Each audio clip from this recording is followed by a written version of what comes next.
going on, guys? James Athenius here, and I'm going to give you one quick tip on how to get a bigger chest. Developing muscle comes down to two things: stretching and squeezing the muscle. Now, what I'm going to show you here is how you can better stretch at the bottom of this exercise and squeeze the top to show more muscle growth and ultimately get your chest bigger. This machine here is the chest press, very common machine found in almost all gyms, and I see a lot of people using it and they use it correctly, but there is one quick trick that I'm going to show you today to maximize what you can do on this machine. All you need to do, grab something, put it on the back right here. What this is ultimately going to do is at the bottom of your rep, you're going to be able to stretch your muscles, your chest more, and you'll be able to squeeze more on the top. Let me demonstrate.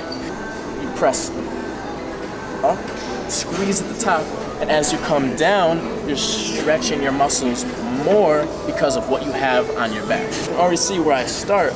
My chest is stretched a lot more. So when I do the movement, I'm going to press up, squeeze, and when I come back down, I'm stretching a lot more than I was before. You can see the stretch in my bicep and in my chest right there, and you come out, you squeeze the middle of your chest, come back down, and you get the stretch. You can feel it and you can see it right there.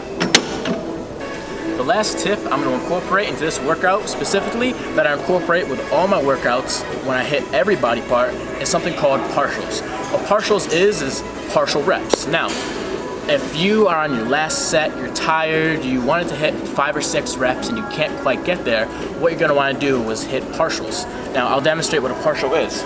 Let's say you're trying to do 5-6 reps, you can't get your 5th rep, you're trying, you can't lock out.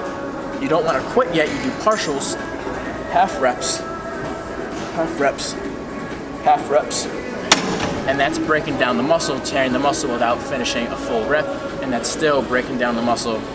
Next time you're in the gym, try to incorporate partials into your workout, whatever body part you may be doing, and I guarantee the next day you'll feel a lot more sore because you're shocking your muscle by adding on what you wouldn't normally do, and that's really going to tear down the muscle and shock the muscle, and that's exactly what you need to do in order to grow and progress and get bigger and stronger.